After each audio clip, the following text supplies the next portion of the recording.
The blinking data on her fitness tracker betrayed her with every step she didn't take at the gym, a silent pulse of truth that shattered the rhythm of our life together. I caught my cheating wife after her fitness tracker showed she wasn't at the gym.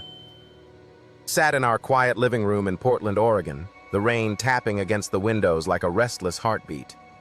It was 9:47 p.m., and my wife Sophie was supposed to be at her spin class, a ritual she'd clung to since her new job at the marketing firm. But something felt off that night.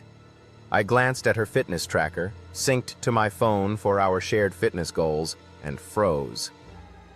The app showed her heart rate spiking, steps racking up, not at the gym's coordinates, but at a downtown hotel, miles away.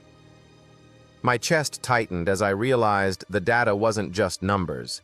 It was a map to her secret. Sophie and I had built a life of shared runs and late-night talks, married for 6 years with dreams of a family on the horizon. I worked as a freelance writer, often home when she returned from her high-pressure job. Lately, though, her gym nights had stretched longer, her excuses more rehearsed. The tracker's betrayal was a jolt. I grabbed my jacket and drove to the hotel, my mind a storm of doubt and resolve. Parking across the street, I saw her through the lobby window, laughing with a man in a sharp suit, his hand brushing hers. My phone's tracker pinged her exact location, room 412. I didn't confront her then. Instead, I waited, recording the moment, my heart breaking with each laugh I couldn't unhear. Back home, I laid the evidence on the table when she walked in, her gym bag slung carelessly over her shoulder. "Sophie, where were you really?" I asked, my voice steady despite the ache. Her face drained of color as she saw the tracker data and video. "It's not what you think," she stammered, but the lie crumbled under my gaze. She confessed. It was her boss, a charming executive named Paul, a fling born from late office hours that spiraled into hotel rendezvous. The revelation cut deep. Sophie wept, pleading it was a mistake, that she loved me but got lost in the thrill. I moved out to a friend's place, the silence of my new space a stark contrast to our home. Weeks passed, filled with legal talks and custody plans for our future dog, a dream now tainted. I threw myself into writing, pouring my pain into stories, finding solace in the words.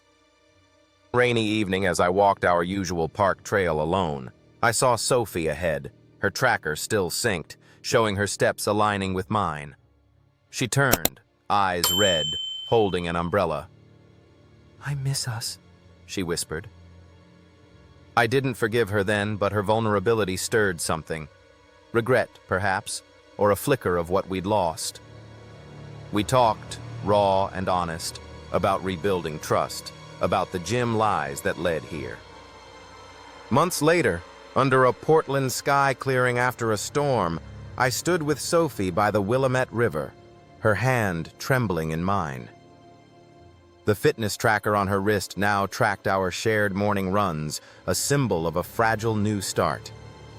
The data that broke us had also brought us back, to therapy, to late-night talks, to a love tested by fire. As the water reflected the fading clouds, I felt the weight of her betrayal lift, replaced by a quiet hope, that from the pulse of a lie we could build a heartbeat of truth.